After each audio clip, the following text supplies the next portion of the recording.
అందరికీ నమస్కారం. ఇప్పుడు లక్ష్మి గారు రచించిన ఒక మంచి కథ విందాము. మౌనిక, అబ్బా ఎన్నాళ్ళైందని నిన్ను చూసి. ఒక్కదానివే బాబుని తీసుకొని వచ్చావు, మీ ఆయన రాలేదేమిటి? ఓ, నాకు అర్థమైందిలే, మనిద్దరం కలిసి గడపాలని వచ్చావు కదా. సరే రా, మంచి పని చేశావు అంటూ మౌనికను చూసిన సంతోషంలో గడగడ మాట్లాడేసింది అవంతిక మౌనిక చిన్నప్పటి నుండి ఒకే స్కూల్లో చదువుకున్నారు. ఇద్దరికి ఒకరంటే ఒకరికి ప్రాణం. ఈ మధ్యలో ఇద్దరు కలుసుకోలేదు. మౌనిక పెళ్లి చేసుకుని ఒక బాబుకు తల్లి అయింది. అవంతికకు తన మనసుకు సరిపడిన మనిషి తనకు దొరకనందుకు పెళ్లి చేసుకోకుండా అలానే ఉండిపోయింది. అవంతిక, నాకు సహాయం చేస్తావా? కొన్నాళ్ళు నేను నీ దగ్గర ఉందామనుకుంటున్నాను. నీకేం ఇబ్బంది లేదు కదా అడిగింది మౌనిక, ఏమిటి నువ్వు అంటున్నది? నువ్వు నా దగ్గర ఉండడం ఏమిటి? ఏమైందే? నీ ముఖంలో ఏదో బాధపడుతున్నట్టు కనిపిస్తుంది. ఎప్పుడు చలాకీగా ఉంటావు. స్కూల్లో అందరూ నిన్ను నవ్వుల రాణి అని పిలిచేవారు. ఏమైంది? నీ నవ్వులేవి? ఎందుకంత బాధగా ఉన్నావు చెప్పు మౌనిక. నువ్వు నా దగ్గరుంటానని అడగడం ఏమిటి? ఇది నీ ఇల్లనుకో అంది మౌనిక భుజం మీద చెయ్యి వేస్తూ అవంతిక. ఏం చెప్పమంటావు? నా జీవితం తలకిందులైన నావలా అయింది. ఒడ్డుకు చేరే దారి తెన్నులేక నీ దగ్గరకు వచ్చాను. నువ్వేదైనా ఉపాయం చెప్తావేమోనని అంది భారంగా. మౌనిక, సాకేత్ నువ్వు కలిసి ఉండడం లేదా? సాకేత్ బాగానే ఉన్నాడు కదా. ఏం జరిగిందో చెప్పవే, నాకు భయంగా ఉంది నిన్ను చూస్తుంటే కంగారు పడుతూ అడిగింది అవంతిక. ఆయనకేం? ఆయన బాగానే ఉంటాడు. నమ్మిన నన్ను మోసం చేశాడు. ప్రాణానికి ప్రాణంగా చూసుకుంటున్నాడు అనుకున్నాను, కానీ నా వెనక పెద్ద కుట్ర జరుగుతుందని తెలుసుకోలేకపోయాను. బయటపడినంత వరకు అందరూ పెద్ద మనుషులే. బయటపడినప్పుడే కదా వాళ్ళు ఎలాంటి వారో తెలిసేది. తీరా తెలిసాక అందులో నుండి బయటపడడం తప్ప ఇంకేం చేయలేకపోతున్నాను అవంతిక అంటూ అవంతికను గట్టిగా వాటేసుకొని తన తనివి తీరా ఏడవసాగింది మౌనిక. చచా, ఏమిటిది మౌనిక? ఏమైంది అసలు? ఎందుకింత బాధపడుతున్నావో చెప్పు. ఇలారా, కూర్చో, కాసేపు ఓదార్చింది. చెబుతానే, నీకు కాకపోతే నాకున్న ఆత్మీయులెవరు? నా భర్తనే నన్ను మోసం చేశాడు అవంతిక. పెద్దలు కుదిర్చిన పెళ్లి కదా, ఎలాంటి మోసం ఉండదనుకున్నాను. పెళ్ళైన ఇన్నేళ్లలో తన గతమంతా దాచి నాతో కాపురం చేశాడు. ఏమాత్రం అనుమానం రాకుండా మా ఇద్దరి మధ్యలో దాపరికాలు లేవనుకున్నాను. కానీ నా వెనక ఆయన చాలా కథ నడుపుతున్నాడని ఈ మధ్యలోనే తెలిసింది. మా పెళ్ళి కాకముందే ఆయనకొక కొడుకున్నాడని హాస్టల్లో పెట్టి చదివిస్తున్నాడట. ప్రతి నెల డబ్బులు పంపడమే కాకుండా తను వెళ్ళి చూసి వస్తాడట. ఇంత గుట్టు చప్పుడు కాకుండా తన పని తాను చేసుకుపోతున్నాడు నాకు తెలియనివ్వకుండా. అవంతిక, ఇది పచ్చి మోసమా కాదా చెప్పు? ఏ ఆడదైనా ఇలాంటివి సహిస్తుందా చెప్పు? అందుకే నేను అతని నుండి విడాకులు కోరుతూ పిటిషన్ పంపించాను. అందుకే ఈ కేసు విషయం తేలే వరకు నీ దగ్గర ఉంటానని వచ్చాను అంది మౌనిక. నువ్వు తొందరపడుతున్నావేమోనని అనుకుంటున్నాను. నాకు తెలిసి సాకేత్ అలాంటివాడు కాదంటాను. ఎందుకంటే సాకేత్ నేను 2 సంవత్సరాలు ఇంటర్ కలిసే చేశాము. అసలు ఆడపిల్లల వైపు కన్నెత్తి చూసేవాడు కాదు తెలుసా. అలాంటివాడు ఇలా చేశాడంటే నేను నమ్మను. నువ్వు ఆవేశంతో తప్పుడు నిర్ణయం తీసుకున్నావనిపిస్తుంది. సాకేత్ను నిలదీసి అడగలేకపోయావా? ఆ బాబెవరు అని అనునయంగా అడిగింది అవంతిక. పిచ్చి అవంతిక, ఎవరైనా తప్పు చేసి తప్పును ఒప్పుకుంటారా? అది అయింది, నిలదీసి అడిగాను. ఇప్పుడు నేనేం చెప్పలేను అని దాటేస్తున్నాడు. తనకు పుట్టిన కొడుకు కాకపోతే దాచవలసిన అవసరం ఏముంది? హాస్టల్లో తన కొడుకుగానే పేరు రాశాడు. నెల నెల డబ్బులు పంపించేది కూడా తనే అని రుజువైంది. ఇంకా ఏం కావాలి చెప్పు? ఇంతకంటే నిదర్శనం. పెళ్ళికి ముందే ఒక బాబున్నాడంటే ఆమె కూడా ఎక్కడో ఉండే ఉంటుంది కదా. నాకు తెలియనివ్వకుండా బాబు దగ్గరకు వెళ్తున్నట్టే ఆమె దగ్గర కూడా వెళ్తున్నాడేమో, ఎవరికి తెలుసు అంతిక. నా వల్ల కాదు ఇలాంటి మోసగాడితో కాపురం చేయడం. నాకు ఖచ్చితంగా విడాకులు కావాల్సిందే మొండిగా వాదిస్తూ అంది మౌనిక. నువ్వు ఆవేశం తగ్గించుకో. నువ్వు అన్నట్టుగానే రేపు కోర్టులో విడాకులు వస్తాయనుకో.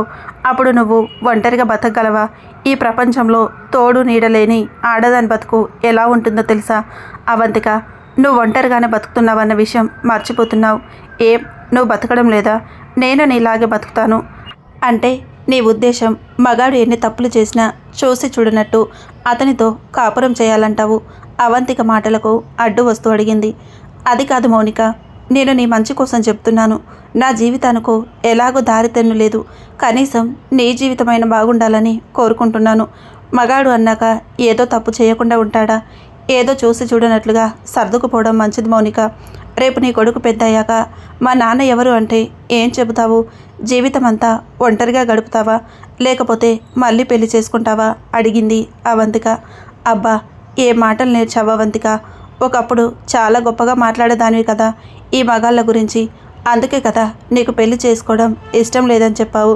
నమ్మించి గొంతులు కోస్తారని, ఒకరిని ప్రేమించి ఇంకొకరితో కాపురం చేస్తారని, ఈ పెళ్ళిళ్ళ మీద నమ్మకం లేదని మనం డిగ్రీ చదువుతున్నప్పుడు లెక్చర్లు ఇచ్చావే. నువ్వు మర్చిపోయావేమో, నేను మర్చిపోలేదు. చూడవంతిక, నీకు ఇష్టం లేదంటే నీ దగ్గర ఉండను. ఎక్కడో చోట ఆశ్రయం దొరక్కపోదు. కానీ ఒక్క మాట, ఆడది దేన్నైనా భరిస్తుంది, కానీ తన కాపురంలో మరో ఆడదానికి చోటుందంటే ఏ ఆడది సహించదు.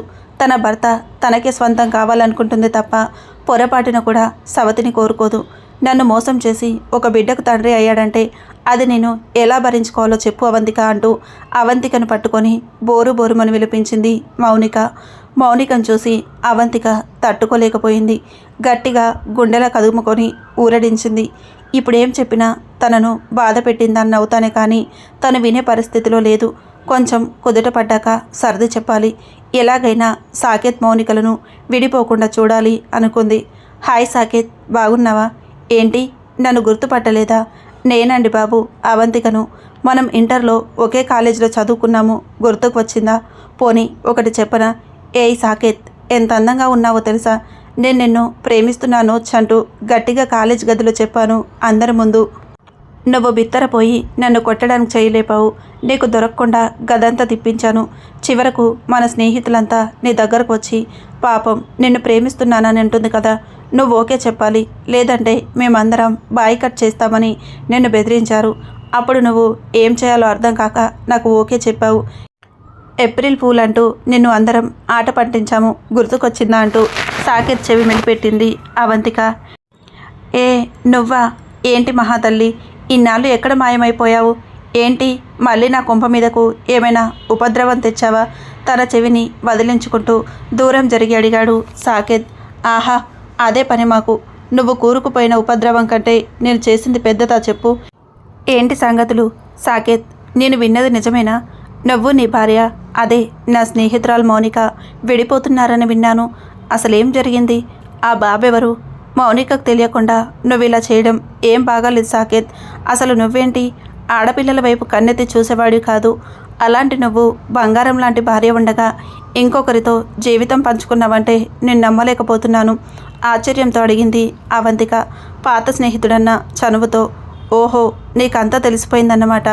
అంటే మౌనిక నీ దగ్గరకు వచ్చిందా? వాళ్ళ అమ్మా నాన్నల వద్దకు పోయిందనుకున్నాను. అవంతిక, ఇంతవరకు వచ్చాక నేను నిజం దాచి ప్రయోజనం లేదు. మౌనికకు నిజం చెప్తే వినే పరిస్థితుల్లో లేదు. నా మీద చాలా కోపంగా ఉంది. నేను చెప్పేది నువ్వన్న జాగ్రత్తగా విని మౌనిక మనసుకు తగిలిన గాయాన్ని మానేలా చెయ్యి. మా జీవితం పూలవానలా సాగిపోతుందనుకున్న సమయంలో తుఫాను చెలరేగింది అంటూ శూన్యంలోకి చూస్తూ అన్నాడు సాకేత్. సాకేత్, అంటే నువ్వు తప్పు చేశానని ఒప్పుకుంటున్నావా? మౌనిక గురించి ఆలోచించలేదా నువ్వు? మౌనిక నీకేం తక్కువ చేసిందని ఇలాంటి పని చేశావు? నువ్వేదో అపర శ్రీరామచంద్రుడిలా నేను ఎంతగా ప్రయత్నం చేసినా నన్ను ఆమడ దూరంలో పెట్టావు. మరి ఇప్పుడేమో ఉన్న భార్య సరిపోదన్నట్టు చాటుమాటుగా వ్యవహారం నడిపించి దొరికిపోయావు అంది దెప్పి పొడుపుగా. అబ్బా అవంతిక, కాసేపు నీ సోది ఆపుతావా? తమ్మలి తన చెప్పుడే తప్ప ఎదుటి వాళ్ళది వినడు అన్నట్టు నేను జరిగింది చెప్తానంటున్నాను కదా. నీ ఇష్టం వచ్చినట్టు నువ్వు కథలు అల్లుకోవడమేనా? అవంతికను గట్టిగా పిలుస్తూ అన్నాడు. గప్చుప్ అయింది అవంతిక. చూడవంతిక, మీరందరూ అనుకున్నట్టుగా నేను మౌనికకు అన్యాయం చేయలేదు. హాస్టల్లో పెరుగుతున్న బాబు నా స్నేహితుడి కొడుకు. వాళ్ళిద్దరూ ప్రేమించి పెళ్లి చేసుకున్నారు. వాళ్ళ ప్రేమను పెద్దలు అంగీకరించలేదు. పైగా వాళ్ళ కులము నుండి వాళ్ళను బహిష్కరించారు. చేసేది లేక ఆర్య సమాజంలో స్నేహితుల సమక్షంలో పెళ్లి చేసుకున్నారు. వాళ్ళ అదృష్టమో దురదృష్టమో తెలియదు, కానీ సంవత్సరంలోపే పండంటి బాబుకు జన్మనిచ్చిందామె. ఎవరు దగ్గరకు తీయకపోయినా బాబుతోటితే లోకం అనుకున్నారు. బాబుకు 2వ ఏడు వెళ్ళి 3వ సంవత్సరంలో అడుగు పెడుతున్నాడు. ఈసారి పుట్టినరోజు ఘనంగా చేయాలని, అది కూడా శాంతి అనాథ శరణాలయంలో మమ్మల్నందరినీ కూడా పిలిచాడు. అలా అన్ని ఏర్పాట్లు చేసుకుని వెళుతుండగా ఘోరంగా కారును లారీ గుద్దేసింది. వెనుకనే మా కారు ఉంది. వెంటనే కారు దిగి వాడిని రక్షించాలనుకున్నాము. కానీ వాడు అప్పటికే ప్రాణాలు కోల్పోయాడు. ఆమె ప్రాణాలతో కొట్టుమిట్టాడుతుంది. పసివాడు భయంకరంగా రోదిస్తున్నాడు. దెబ్బలు గట్టిగా తగిలినట్టున్నాయి. అమాంతంగా బాబుని ఎత్తుకున్నాను. ఒళ్ళంతా రక్తంతో తడిసిపోయాడు. కొన ఊపిరితో ఉన్న ఆమె నన్ను దగ్గరకు రమ్మని సైగ చేసింది. బాబుతో పాటుగా వెళ్ళారు. ఏమండి, నా కొడుకును మీ కొడుకుగా చూసుకోండి. వాడిని ఎవరికి ఇవ్వనని నాకు మాట ఇవ్వండి. వాడిని అనాథను చేసిపోతున్నాము. ఇక నుండి వాడికి తల్లి తండ్రి అన్నీ మీరే.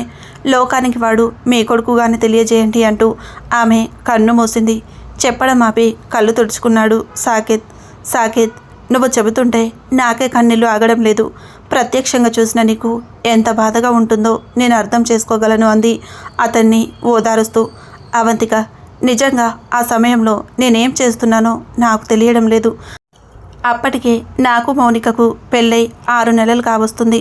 వాళ్లకు తెలియచేద్దామంటే ఎవరి దగ్గర వాళ్ళ ఫోన్ నెంబర్లు లేవు. ఇక మేమంతా కలిసి వాళ్లకు అన్ని కార్యక్రమాలు జరిపించాము. మా స్నేహితులంతా బాబును నన్ను వదిలేసి ఎవరి దారిన వాళ్ళు వెళ్ళిపోయారు. అప్పుడు నాకు ఆ బాబుని ఏం చేయాలి? ఇంటికి తీసుకువెళ్దామంటే మౌనిక కడుపుతో ఉన్న మనిషి ఎలా అర్థం చేసుకుంటుందో ఏమో. తనను ఇబ్బంది పెట్టడం ఇష్టం లేక నా స్నేహితుడు ఏ శరణాలయం కోసం వచ్చాడో అందులోనే ఆ బాబును ఉంచి తనకు అవసరమైన డబ్బులు, వాడి బాగోగులు తండ్రిగా నా బాధ్యతని వాళ్ళకు చెప్పి వచ్చాను. అదిగో అప్పటి నుండి మౌనికకు తెలియనివ్వకుండా చూసుకున్నాను. ఎలా తెలిసిందో ఏమిటో కానీ నేనెంత చెప్పినా తను నా మాట వినిపించుకునేలా లేదు. ముందే తొందర ఎక్కువ తనకు. ఆ కోపంతో నన్ను నానా మాటలని బాబును తీసుకొని వెళ్ళిపోయింది. పోనీలే, కొంచెం కోపం తగ్గాక నేనే వెళ్ళి తీసుకుని వద్దామనుకున్నాను. తన మనసులో పడుతున్న ఆవేదనంతా చెప్పాడు. నాకు తెలుసు సాకేత్, నువ్వెటువంటి వాడివో. మౌనికకు అదే చెప్పాను. నువ్వు అలాంటి వాడివి కాదని. నా పైన కూడా గట్టిగా అరిచింది. ఇక తనతో మాటలు అనవసరం అనిపించి నీ దగ్గరకు వస్తే కానీ నిజమేమిటో తెలుసుకుందామని వచ్చాను. సాకేత్, నువ్వేం దిగులు పడకు, నేను మౌనికను తీసుకొని వస్తాను అంటూ వెళ్ళిపోయింది. అవంతిక, ఎక్కడికి వెళ్ళావు? నా మీద కోపం వచ్చిందా? ఉదయం నీ మీద గట్టిగా అర్చనని. ఏం చేయని చెప్పు. మా అమ్మ వాళ్ళ దగ్గరకు వెళ్లకుండా ప్రాణ స్నేహితురాలు అని నీ దగ్గరకు వచ్చాను. ఆపదలో నన్ను ఆదుకుంటావని వస్తే నువ్వు నాది తప్పన్నట్టుగా మాట్లాడేసరికి కోపం వచ్చింది అంది మౌనిక, నిన్ను చూస్తుంటే ఒక పక్క జాలి వేస్తుంది, మరో పక్క ఈర్ష్యగా ఉంది తెలుసా అడిగింది అవంతిక. నా జీవితం ఇలా అయినందుకు జాలి పడుతున్నావు సరే, మరి నా మీద ఈర్ష్య ఎందుకు అర్థం కాలేదు అవంతిక ఆశ్చర్యపోతూ అంది.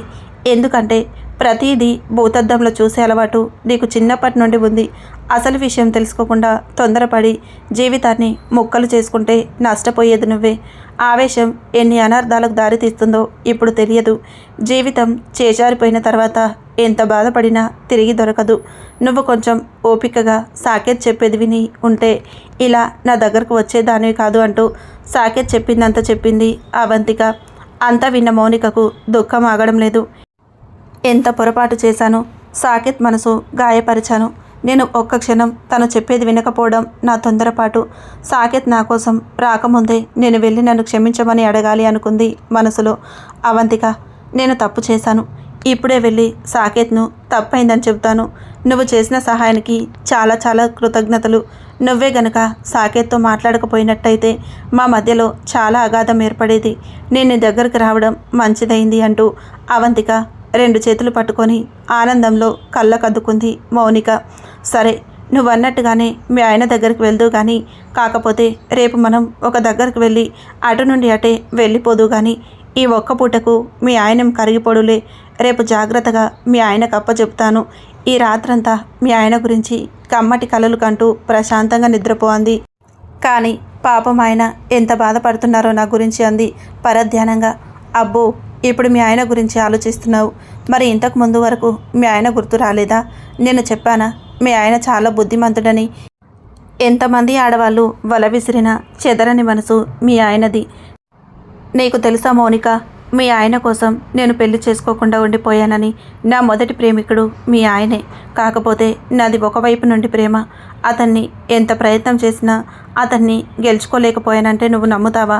అందుకే ఇప్పటి వరకు నాకు సాకేత్ వంటి మనిషి దొరకలేదు.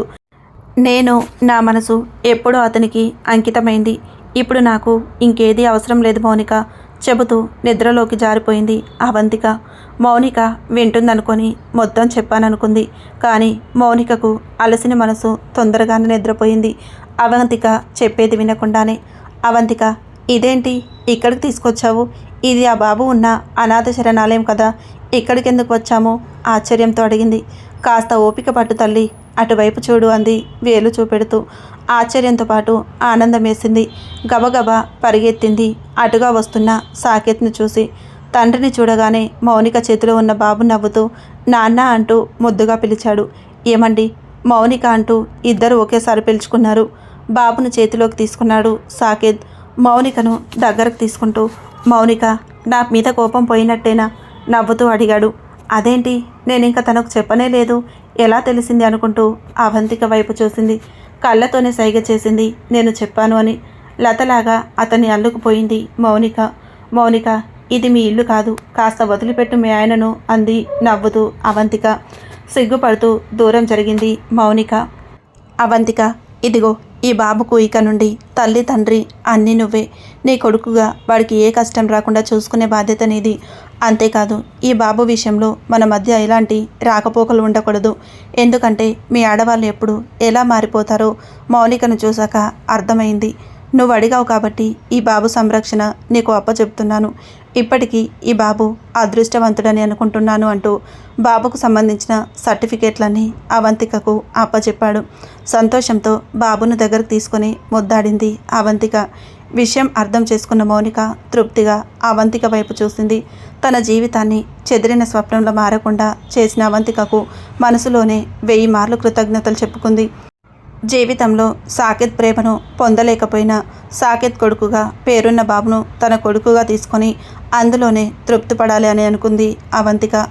అవంతిక, నీవు నన్ను ప్రేమించావని చాలాసార్లు చెప్పావు, కానీ నేను నీ ప్రేమను అంగీకరించలేకపోయాను. అయినా నువ్వు అదేది మనసులో పెట్టుకోకుండా నా జీవితం బాగుండాలని నువ్వు చేసిన సహాయం మర్చిపోలేను. నీకు చాలా కృతజ్ఞతలు అవంతిక కళ్ళతోనే చెబుతూ అవంతిక వైపు చూశాడు. నీళ్లు నిండిన కళ్ళతో ఆప్యాయంగా చూసింది సాకేత్ వైపు. ఇదేమి గమనించిన మౌనిక భర్త చేతిని పట్టుకొని బాబుని ఎత్తుకొని అక్కడి నుండి వెళ్ళిపోయింది. చూశారు కదా అండి, ఈ కథ మీకు నచ్చితే ఒక్క లైక్ చేయండి. ఈ కథ పైన మీ అభిప్రాయాన్ని కామెంట్లో తెలియజేయండి. Thank you for watching.